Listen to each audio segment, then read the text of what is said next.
All right, we're going to have a little bit of fun with this session. It says here that we're going to do 10 easy and effective ways to secure your AWS environment. And I'll tell you what we really mean by that. My name's Becky Weiss. I'm an engineer at AWS. I've worked around a number of technology areas in AWS, networking, DNS, serverless, identity and access management, storage, and mostly around the area of the security controls that we offer our customers. And what we're going to talk about, I myself am also a builder. In fact, I think I'm AWS's biggest fan. Maybe not. That's a hard title to have. But I love building on AWS. I mean, in particular, I think it offers some really great security controls and techniques that you can use when you're building to just know that you're building securely. So what I'm going to share with you, we're going to talk builder to builder here. So you're in the right place if you are hands-on building things or securing things in the cloud. Because I'm going to talk to you as your peer, as a fellow builder in AWS. I'm going to share with you 10 different techniques and strategies and skills around AWS that I have found have made me and my customers very effective at securing architectures in the cloud. So it's going to be kind of 10 different topics. These are going to be different skills that you can pick up. 300 level talk, meaning that I'm assuming that you've been building on AWS, know some of the fundamental concepts already.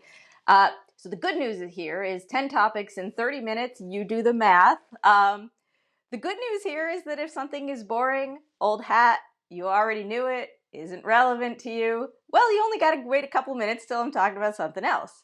The bad news here is, of course, each of these topics it's actually a skill, meaning that it's going to take more than 3 minutes for you to pick it up. So, I'm going to be going through them quickly, covering the high points, just sort of raising them as something, I'll tell you a little bit about kind of what they do, why you would do it. And I have links in all of these slides to my favorite page in the documentation for learning more about how to do these things. So you can look at this list that we're going to go through. Some of them you might recognize. I hope that for each of you, even if you have some experience with AWS, that there are some things on here that you didn't know how to do yet that you can come away from this learning how to do. So we're going to get right into it. All right, this has got to be the first one here, right? If you're going to build securely on AWS, if you're going to build anything in AWS, you're probably going to have data in AWS, and that data is probably going to be in S3. So the easiest thing you can do to keep that data secure in S3 is to turn on this very easy feature. It's called block public access. You can turn it on across your entire account, set it, and forget it. What does it do? Well, many of you may be familiar with it. We've had it for a couple of years now. When you create an AWS S3 bucket, or really any AWS resource in an account, it's private and local to the account. And what that means technically is that IAM principals within that same account with appropriate permissions can access it, but it's closed to the outside world. Now, if you use S3, that you can write a policy on the bucket, or you can use the older means of access control called ACLs to grant access to specific parties outside the bucket. Now, those are valid scenarios. You probably have them. What's less likely is that you have data in S3 that you actually intend to be publicly accessible. It happens, but it's rare. It's not most of the time. And in fact, if you're putting a website in S3, your best bet nowadays to put a CloudFront distribution in front of it, because you get all kinds of benefits just from that. But unless you actually truly have public data, this block public access, what it does is it creates a shield around the data in your account, and effectively makes it so that no matter what kinds of bucket policies people might put on these buckets in the future, it makes sure that your data is shared with the exact entities you want to share it with, so that part still works. But public access is just blocked, as the name suggests. So go back and turn that on. If you do nothing else from watching this talk, do this one. Tip number 2. Now, this tip is relevant to you if you are in charge of the security and particularly human access to an entire AWS environment, like if you're in charge of the security of that organization. So for some of you, that'll be true. For some of you, that won't be true. There are probably several of you watching, many of you watching this talk, and you are, you work within an AWS environment that somebody else set up for you. You have a way to get into AWS. So for those of you in charge of setting this up, nowadays, you want to try to get to make where you can, all of your credentials in AWS can be temporary. What do I mean by that? Well, for your applications, this is pretty straightforward. Like EC2, Lambda, etc., all of these compute environments in AWS, they all give you the ability to, they all have an integration with IAM roles where you choose an IAM role and then AWS takes care of making the temporary credentials available to you. That part's really easy. You're probably already doing it. If you think about human access to the AWS environments, though, in the modern era, your best way to do that is with federation. And what I mean by that word is it means that you are authenticating to a directory, perhaps to AWS SSO, to user pools that you create in there. And from there, you're being pivoted into, once again, these short-term credentials. Now, the security benefits here, probably self-evident. A short-term credential is obviously going to have less of a blast radius than a long-term credential, which is why it's preferred. And this technique is easier than ever. If you have an existing corporate directory that speaks the SCIM protocol, you can, and you have access to it. You can set it up to sync identities into our AWS SSO service and provide a really nice experience for mapping people into these different environments. If you don't, if you're a small shop and you don't even have a directory, but you're looking for a place to, create your human identities to get into AWS, well, you can do that with AWS SSO as well. It has its ability to create its own pool of users and groups. So you don't even need a directory to be effective here. And what that means is really, in AWS, if you have human beings getting into the environment, make those credentials temporary, use some kind of federation. Tip number 2. Tip number 3 is also relevant to those of you who are sort of in a more kind of security administrative role over a full AWS environment in the form of an AWS organization.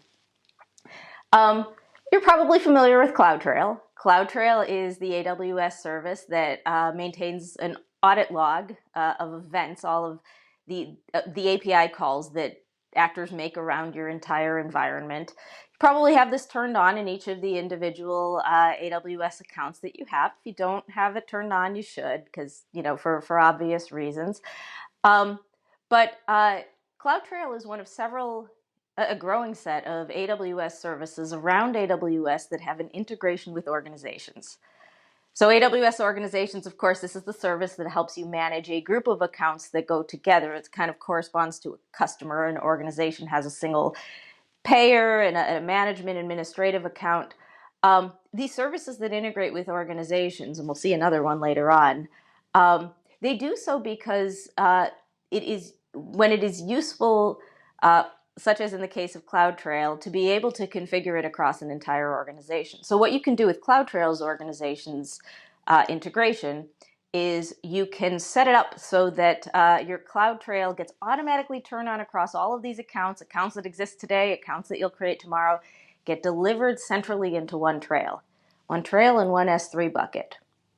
And actually, as a bonus point 3.5, go and look at a new S3 feature called bucket ownership controls. When you have an AWS service writing into your bucket, like CloudTrail, turn on the bucket ownership controls, bucket owner preferred. I'm not going to go into exactly what that does here today, but this is a feature that we added based on our customer feedback about how we can simplify cases when you have external entities writing into your S3 buckets. So I recommend you look into that, turn it on. It's probably what you want. Tip number 4, okay, I've got a CloudTrail. This is such a useful tip. If you've never tried this before, you should go home and try this with your CloudTrail. So if you go to our CloudTrail console, you will see that you go to one of the panes of the console, you will see that it gives you kind of a one-click way. It mentions AWS Athena. It gives you a one-click way to create a database in technically AWS Glue that can be queried with Athena. What does that mean? So the Athena service is, it's actually, serverless in the true sense of the word. It's a service that can take a pile of structured data in S3, such as the kinds of data that CloudTrail leaves behind, and give you the ability to issue SQL statements against it, SQL queries against it. Well, that's really useful because I've got all of this great data in CloudTrail about who's been doing what, and now this gives me really limitless opportunity to get insights out of what's going on in my environment. And I'm not just talking security, I'm talking debugging, troubleshooting, needle in the haystack kind of things. Now, I've got some examples up here. I've also got a link to the documentation about kind of how to write these queries. It takes some practice, but you'll get the hang of it. And once you do it, you'll realize that you kind of have a superpower in understanding how your AWS environment's being used. I've got some SQL queries up here, not to impress you with my SQL ability, but just to give you an idea of what kind of insights you can actually start getting. For example, that top one, what did this role do? Well, if I know what this role did in the last month, I can probably write a very good IAM policy for them because I know what they actually did do. And now I can write an IAM policy that corresponds to, well, these are the things they need to do, so I'll write a good least privilege policy. That's the kind of thing you can do with these insights. Good skill to have. Go back and try it. Okay, let's move into your network. This is another really powerful tool you have for infrastructure security at your disposal in AWS. Now, if you've ever set up virtual private clouds networks in AWS, you know that we talk a lot about public subnets and private subnets. You probably have both of those. Across an environment, you have lots of different accounts. They've got their VPCs. They've got public subnets and private subnets across multiple availability zones, but I'm not showing you that because it would be too much clutter on the page. You probably have some kind of infrastructure as code, like CloudFormation stack sets that are stamping out these VPCs so each of them looks exactly the way that you want it to look. So now I've got public subnets and private subnets here. When we use the word public subnet, it has a specific meaning when we use that word. It means that the subnet, this part of your network, it has a route to an internet gateway, which means it's routable directly to and from the internet. And that's things in a public subnet. If they have public IP addresses on, yeah, they have routability to and from the internet. Private subnets, in contrast, no such route. So public subnet is where I might put my external load balancer that I want the internet hitting. The private subnet's where I might put my database that's really kind of local to my network and doesn't ever need to be routable outside it. Now, start to think about that at scale. Of course, I can write IAM policies about these subnets by their IDs. System EC2 gives me these IDs for subnets. They don't mean a lot, but I can write very specific policies about them. But if I want to try to express this at scale in a more kind of meaningful and easy to interpret way, well, that's where tagging comes in. EC2 has quite good support for tagging, particularly on subnets. So I can tag my subnets with whether they're public or whether they're private. Now, these are properties I can write authorization policies about that are actually meaningful to me at scale. So for example, if you look at this policy statement here, it's a deny policy, so I would attach it along with a number of other policies that actually give people permission to do things. But if this policy statement is attached to you, it means that my intention is that you should be able to, for example, launch EC2 instances only in the private subnets and the ones that I've tagged private. Now, as you get good at writing tag-based authorization policies in IAM, you'll realize that you'll also want to write some policy statements that I'm not showing you here around who can assign which tags. And for something like this, where your VPCs are probably being created by infrastructure as code, that's fairly straightforward. You would take the role that those run under, and you would give that role permission to write these connectivity type tags and nobody else. And so then things would be tagged correctly from the get-go, and you could just off to the races from there. So more network security at scale. If you're using VPCs and you're building securely, you know that actually your number one security tool in the VPC is something called the EC2 security group. A very simple firewall. It's our stateful firewall.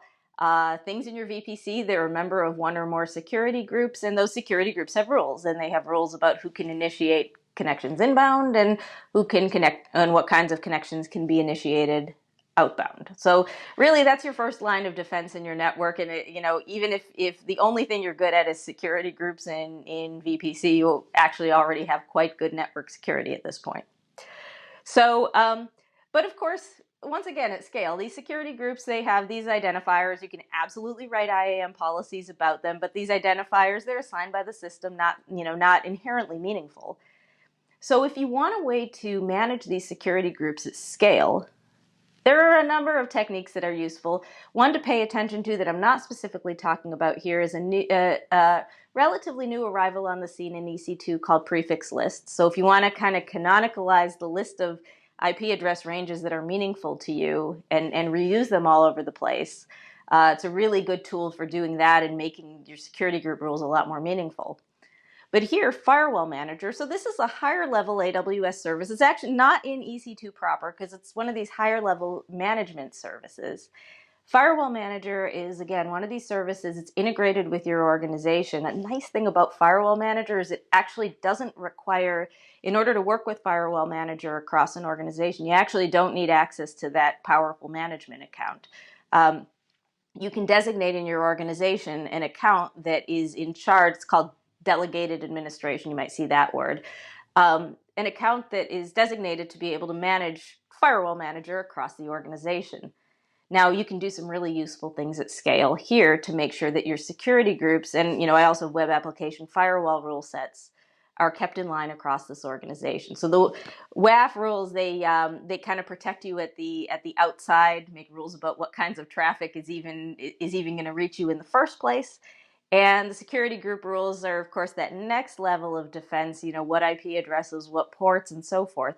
And you can make rules that standardize the security groups that you have across your organization, standard rules around which things can be members of which security groups. You can run it in detective mode. You can even run this thing in remediation mode where it takes action when it finds something somewhere in this organization that's out of compliance. A really powerful tool, worth learning how to use it. This topic of networking, actually, you can do a lot with your network in AWS. And I'm going to talk for the next two tips are about how the intersection of network-based security and authorization-based security is a really powerful combo in AWS. So over here in this picture is, a grossly simplified version of probably about how you think about accessing your network, access to AWS from your network. Over on the left-hand side, we've got some EC2 instances running some application under an IAM role. In order to do whatever it is that they do, they're supposed to be reading and writing data from this S3 bucket. That's what they're supposed to do. And of course, when I run something on EC2 and I create an EC2 instance, I know exactly what VPC it's supposed to go in, because I put it there. I put it in some subnets. And sometimes I'll be using something called a VPC endpoint. We'll talk about that in the next tip, to be able to connect to these services. And given that I know that these EC2 instances are supposed to run from this network and not somewhere else, well, I'd like to make an assertion that locks that in. These credentials need to be using this network. On the right-hand side of the picture, I've got a human being. I've got an operator who works for my organization and should be accessing this data in S3. I am expecting her to access this data in S3. Now, as is often the case, I might have a specific corporate network, including our corporate VPN, that she's expected to be using our AWS environment from. So maybe I'd also like to make rules about that.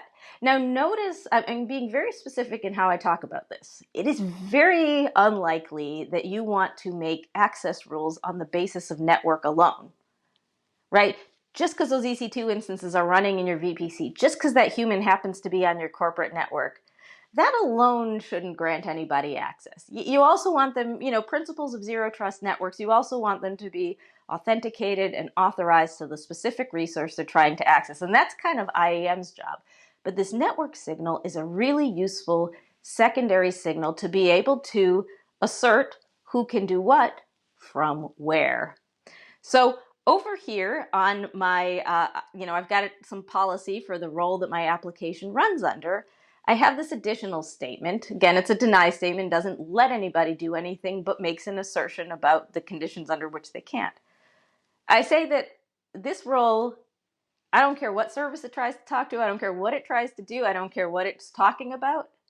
If these credentials show up somewhere other than this VPC that I know I launched this instance into, well, I'd like that request to be denied. On the other side of this picture, my human being, I've attached this policy to her, like to her federated role. She came in through her directory per tip number 2. She came in and she's using AWS from our corporate network. And let's say our corporate network reaches AWS over public endpoints. So I'm using this source IP. It's kind of the sibling to source VPC. Source VPC is what you get when you're coming through a VPC endpoint. Source IP is what you get when you're coming through the public endpoint. That 1.2.3, let's say that's my corporate IP address range. Oh, you see that other condition there? That's effective security tip number 7.5. This is really useful, and I'm giving you this example for my human access because it comes into play when, let's say my human being is following effective security tip number 4, and she's using Athena to query your CloudTrail logs in S3. Well, in order, the way Athena works is Athena makes onward calls to S3 to get the underlying data. And Athena is not running in your corporate network. Athena runs in our network at Amazon. And so this via AWS service accounts for those cases. I don't want to block her from using Athena. I don't want to block her from using CloudFormation, which in turn will provision resources under her identity. So I add this condition to say, well, if she's originating the request, it's got to be from her network. If it's coming by way of an AWS service, that too is okay because the first hop would have been covered by the rest of this policy. So this is how you assert network in your use that secondary signal. It's very powerful. I'm going to keep on this topic of the intersection of network security controls and authorization controls and sort of flip it on its head. Your next effective security tip here, VPC endpoint policies. So over here in my VPC, I'm running some applications, some on EC2, some on Lambda, some on ECS, maybe a bunch of other things. And I've, to keep the story really, probably using a whole bunch of AWS services here, but to keep the story really simple, let's say I'm using S3, because all these applications handle data, and I'm using CloudWatch logs because I'm running agents on the EC2 instance and so on to be able to get my application logs into CloudWatch logs. When you think about that a second, the data that my applications are processing and the application logs, this is, I start to think this is some valuable data flowing around this network. And so I would like to use this network as a boundary and make some rules that are true across the whole network, regardless of who's doing what and under what circumstances and for what application. I want to make some rules across this entire network about what kinds of actions can take place with these services that I have connectivity to. And that's where the VPC endpoint policy comes into play. I'm going to show you a VPC endpoint policy for my S3 VPC endpoint. You can do this for your CloudWatch logs VPC endpoint as well, although of course you would say logs : instead of S3 : This is, well, the first thing you might notice about this policy is it's allow, and you might be, if you've never seen one of these before, you might be a little bit suspicious about what I'm doing here because it seems pretty broad. There's a lot of stars in it. The VPC endpoint policy, it's a boundary. So it's a gate that you need to pass through. Nobody ever gets permission to anything on the basis of what's in a VPC endpoint policy. It's necessary but not sufficient for granting access. And as such, you tend to write these policies, I find that customers are most successful writing these policies when they just make like a really coarse-grained assertion. This policy here that you're looking at asserts that all use of S3 is from the set of principals that I expect. Principals in my network are going to be using S3 from this network. And that eliminates a whole set of unexpected use cases. If somehow there was some kind of problem in the environment where, where a different set of credentials showed up, they'd be unable to use S3 from this network. And I have valuable data in here, so that's an assertion I want to make. I could get more granular than this if I wanted to. For example, if this was a fairly simple, well-constrained VPC and I knew that, hey, this list of 10 S3 buckets is being used, I could have added a resource condition to insist that it be one of those 10 buckets. So you could do that as well. But my recommendation is, as you're using these boundary policies, you keep them really simple and save your least privilege policies for the permission policies that actually grant access. So over here, these EC2 instances, it's an application, it's code, it's machine, it's not man, it's completely predictable. I know that it is writing data to this specific path under this specific bucket, so that's where I write my good least privilege policy. That grants access, the VPC endpoint asserts that all of my access fits this pattern. I have the corporate network here in this picture as well with the icon for a VPN connection. Most of our AWS services that offer VPC endpoints offer something called interface VPC endpoints. It's the kind of VPC endpoints that they offer. Those are reachable over a direct connect or over a VPN because they're just addresses they'll just appear at addresses in your VPC. So if you wanted that network assertion, that VPC endpoint policy to cover your on-premises network as well, you could do that. Tip number 9, my favorite of these 10 tips. You might question why I put it at tip number 9. I'm not exactly sure. Connecting to EC2 instances, in my opinion, a way better way. EC2, for probably about as long as there's been EC2, has had the ability to create key pairs. These are resources in EC2. EC2 hangs on to the public key. You manage and take care of that private key, and it's just an SSH key. It works exactly like SSH because it is SSH. You need direct network connectivity to that EC2 instance. If it's in a public subnet, you can do that. If it's in a private subnet, you'll need a bastion in the middle. Public connectivity to the private, to the bastion in the public subnet, and then for the SSH connection to the private subnet. Of course, you think about many of you are probably doing this today, and you probably have good security practices around these private keys. But the fact of the matter is that, this is work that you do to secure these private keys, because the private key is really outside the world of AWS. And in fact, the fact of the connection attempt is also kind of outside this world of AWS. So that's where our AWS Systems Manager, Session Manager really, if you haven't looked at this, I would definitely recommend that you do this. It makes connecting to your EC2 instances simultaneously easier and more secure. Systems Manager is just an AWS service, so it's APIs that you use to interact with it. When Fred wants to connect to an EC2 instance, he no longer has to take the private SSH key that somebody emailed to him. He now makes an AWS API call that gets authenticated and authorized against his IAM policy. Either he has permission to call start session on this instance or he doesn't. Because it's an AWS API call, it gets logged in CloudTrail. And in fact, you can even set it up so that the session itself gets logged to CloudWatch logs. And from a network perspective, that EC2 instance, he no longer needs a direct network path to the EC2 instance because the EC2 instance is running an SSM agent that has an open tunnel to the SSM service, technically called SSM messages and EC2 messages. These have VPC endpoints, so you don't need any internet connectivity at all to be able to get to them.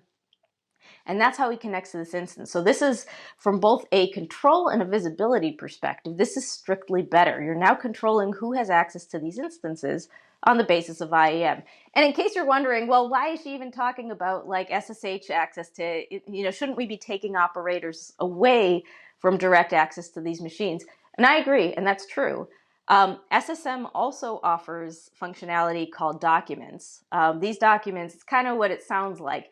They're these pre-canned sort of operational scripts that you can set up in advance. They're AWS resources controlled by IAM, so you can give Fred permission to this document on this instance, but not that document on that instance.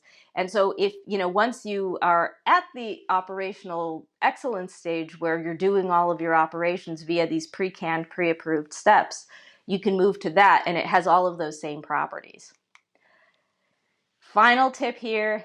DNS logging. So for quite some time, most of you use the DNS provided natively by EC2 in your VPC. You have the option to override that and do your own DNS in VPC, but most of you are using the DNS provided by EC2. Used to be called EC2 DNS. We now call that Route 53 resolver.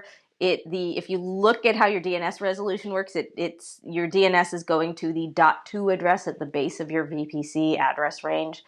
There's a lot for quite a while, there's a lot you can do with this resolver. For example, set up private hosted zones to get DNS working the way you want. A relatively newer arrival on the scene that's very useful both for security and as a builder for troubleshooting, debugging, understanding dependencies, DNS logging. Very simple to turn on. You tell Route 53 you'd like to turn it on. You tell them where you'd like them to put your logs. It could be S3, CloudWatch logs, Kinesis Firehose, depending on how you plan to analyze them. And what you get is you get a record of the DNS queries that happened from your network. This gives you great visibility into what's going on in your network. So you can see here from this log, somebody queried turtles.org. That is a website dedicated to marine wildlife. It tells me what private IP address in the VPC, tells me what instance ID, not showing you here, but you also get ports and information on the answer that was received. And of course, with this information, from a security perspective, I can know what kind of outbound calls are being made, but even just from an operator perspective, I'd like to know what the dependencies are, and this is a really great source of truth for that. All right, 10 pro tips. I hope there was something on here that you hadn't seen before. It gives you something that gives you a thread you can pull on, something you can learn a little bit more about in this reInvent season.